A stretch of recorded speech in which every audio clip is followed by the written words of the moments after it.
All right, guys, welcome back to my channel. So today I'm going to do a little bit of a different type of video.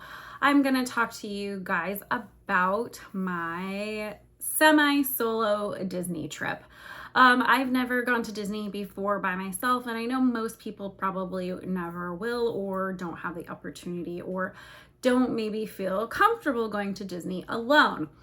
I love Disney so much, and it was one thing that I have never done is gone to Disney alone. So I did that. My husband was down there for work, so I kind of followed him on his work trip, and I decided to go to Disney alone. So with that being said, I know I asked on Instagram if you guys had some questions. So the first question is how much it costs. Disney is expensive. It is not cheap, regardless of if you go with yourself or a group. It was about $100 a day. I bought single park tickets.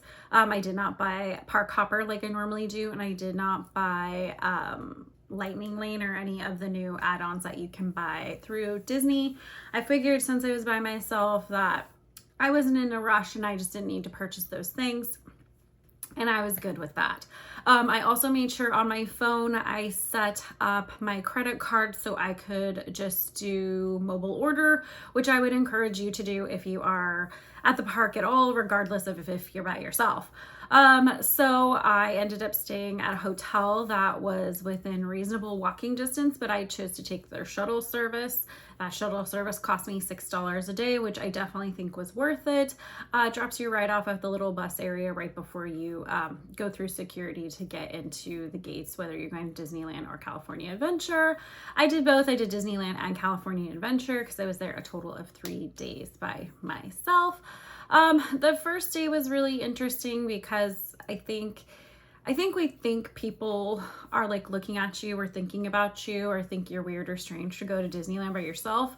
You're not. Actually, no one is looking at you. No one cares. No one's concerned that you're some stranger by yourself. And I honestly felt really, really safe the entire time I was at Disney alone. It was interesting because I just had all this like freedom to kind of like lollygag and look around and do things that I probably normally wouldn't do. So that gets to my next question, which was, did I actually have fun alone? 100% I had fun alone. I don't know how to encourage you guys, but if you want to go to Disneyland and you don't have somebody to go with, get your ticket and just go. I'm telling you, you will have the best time. It's the most enjoyable experience. I met so many wonderful people using the single rider pass. I was even allowed to use the buddy pass by some of the cast members who were so lovely there and let me do that. So I didn't have to wait for some of those smaller rides, but it was excellent. I met so many other Disney adults that were going to Disney alone that weren't vloggers or in the industry, that, you know, they were down there for conventions for work and decided to spend, you know, their last day at Disney alone. And they were old, some were older than me, some were around my age, some were younger than me. And they were just delighted and excited to be at Disneyland. I also felt like going by myself, it was kind of fun in the sense of your wait times were so much like, they were just better. Everything seemed to go faster. I know time at Disney just kind of, you lose track of time because everything is just time, right? It just blows by so quickly. But I felt like I got on all the rides I wanted to go on really, really quickly. I didn't seem to have any trouble going on anything until probably mid-afternoon, which is pretty common. Pretty much like mid-afternoon to like dinner time is kind of when people get off work or people are all kind of flooding to the parks. So it makes sense why it was a little busier then. But I just mobile ordered, I hung out, I like did some Disney watching. I watched the parade, which I might add some clips in this video, maybe at the end of some of the stuff that I ate and then some of the parade. I thought I was gonna do more vlogging, but I was having so much fun by myself, which even surprised me, that I was just enjoying the experience. Like when you're by yourself, you're really soaking it in. Not that I don't enjoy going with like my husband and my family and my friends, because I absolutely love that experience too. It was just very different, and I encourage anybody who really loves Disney to just go and try it by yourself, because I felt so comfortable and just soaking up so much more of the Disney like joy and experience than I normally do, because I'm not running from ride to ride to ride or activity to activity, or trying to go wait in line to get food, or can't make up our minds about what food. I just ordered it on my app on the mobile order, and then I went and picked it up whenever that time became available. It was very easy, very simple. Didn't have to wait in long food lines, didn't have to play the game of what are we gonna eat. I just did it. I was able to try a bunch of new foods that I wasn't normally going to get, because they're things that I didn't think other people would like to try, and I still tried them, and I liked most of them, to be honest with you. I don't typically go outside of my comfort zone on what foods I'm gonna try, but I definitely did on this trip. And that was exciting. And yes, I had fun. I can't say enough good things about going by yourself. Go by yourself. You wanna go to Disneyland? Go to Disneyland. Don't let anybody stop you. The one thing I would suggest though is if you're gonna go to California Adventure, maybe get a park hopper that day, only because California Adventure just doesn't have as many rides or activities. So I feel like it's more of a half day park, or it's more of like a social park. Like you're gonna go have cocktails or whatever with your friends, your family, your husband, whatever. Not that you can't go enjoy it by yourself, because I did enjoy it by myself, but I felt like the day was longer. And I definitely had way more downtime at California Adventure than I did at Disneyland. At Disneyland, I was pretty busy the whole time. There wasn't a whole lot of just like sitting and hanging out. It was more just like experiencing, enjoying.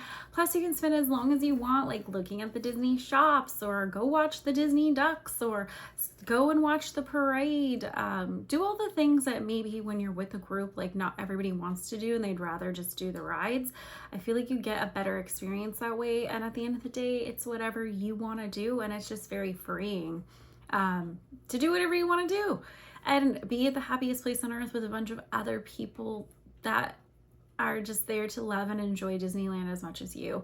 I did go on some of the kiddie rides, like at Toontown, which I normally don't do, but I wanted to go on Mickey and Minnie's Runaway Railway because I had only been on it once at Disney World when it first opened. I hadn't been on it at Disneyland, so I did wait in line for that. It is a little bit uncomfortable when you have to do standby line as a single rider with a bunch of very small children. I got grabbed a lot by small children and playing in the line. It was perfectly fine. It's acceptable. That's part of Disneyland, right? But that was the only time I felt a little bit weird or a little bit uncomfortable, was when I was in the line for the really small kiddie children's rides, right? Like very tiny rides. Any other time I got on single rider almost immediately, or almost all my wait times were really short. I had no issues doing like the virtual queue for Haunted Mansion. I got on that right away. That was like most important thing for me to go on. It is one of my favorite rides. So that was most important for me. At California Adventure, I did get on Garden of the Galaxy, which is one of my favorite rides there. I did the original version and then the Halloween After Dark version, which is my favorite. So I had no problem getting on any rides. I didn't feel like anything took super long. I don't think I waited more than 50 minutes for any ride at all day long at the park. And most of the rides were more like 20 minutes, 30 minutes.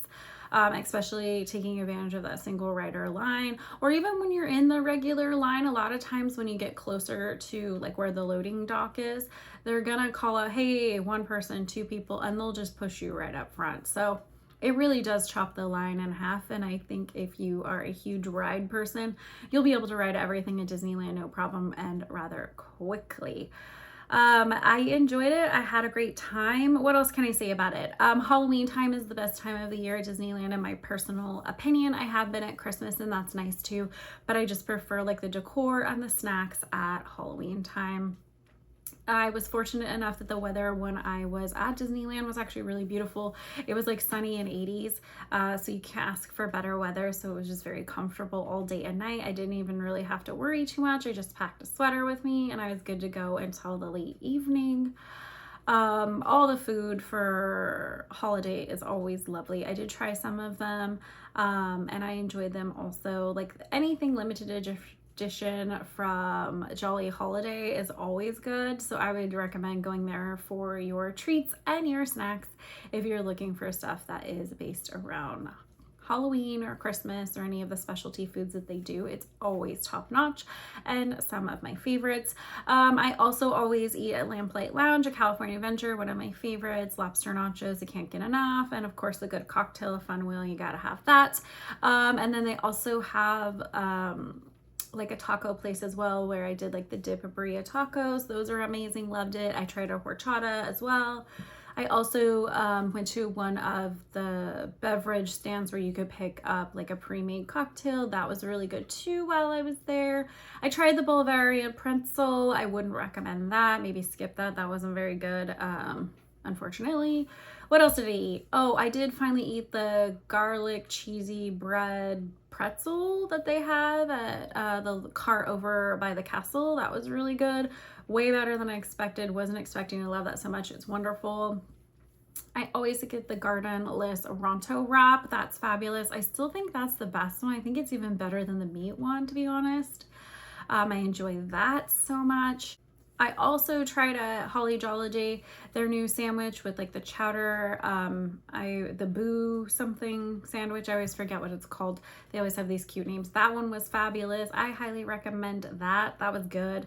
I did try the raspberry macaroon. I don't really like it. I know it's everyone else's favorite, but for me, it was like rose and raspberry, and I don't think I'm a macaroon person, to be completely honest with you. And I just think the Matterhorn macaroon is better.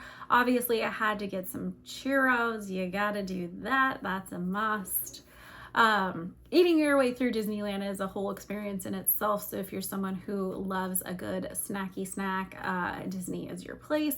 Also, the food's really great too. I'm just very more selective on where we eat. I did notice that Rancho del Zocalo changed like their regular menu.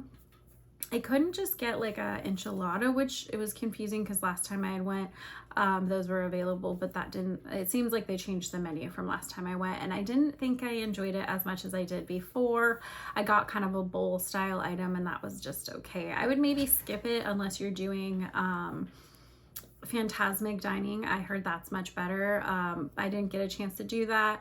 I was disappointed because Fantasmic and fireworks only happen on the weekends now, or on certain days. At least when I was there, I missed it. I was there on a Sunday and I didn't go watch Fantasmic because I thought I could watch it the next day I was there, and unfortunately that was not true. So make sure you always check your Disney calendar, because that whole situation has changed a lot. I was also very disappointed because World of Color was down.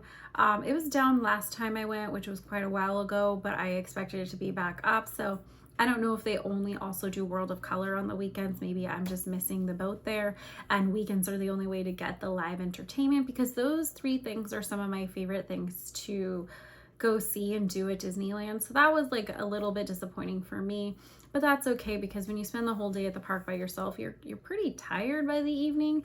I do recommend roughing it out though, because you can get on more rides and just do things more efficiently, either first thing when you get there at rope drop, or in the evening, like when everybody kind of starts going back to their hotel.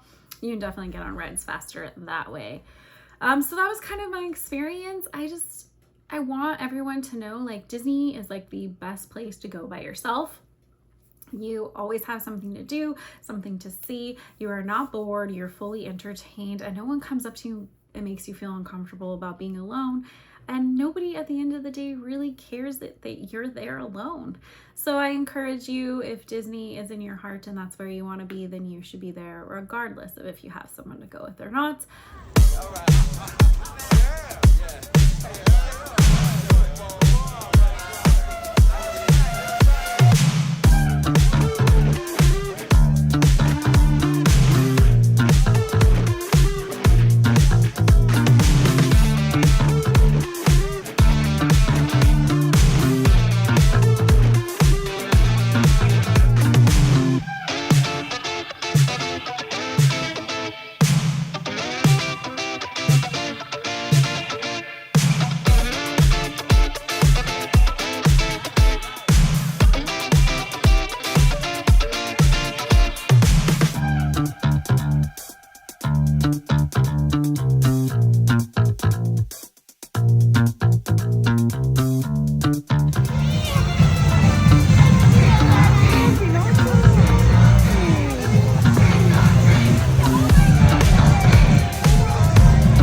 yeah, just add some little clips here at Disneyland so you can enjoy some Disney magic for yourself and see what it was like to go by yourself with me.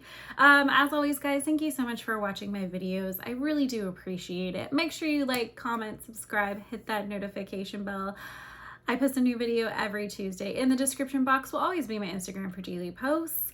And happy Halloween, guys. And I'll catch you on the next one.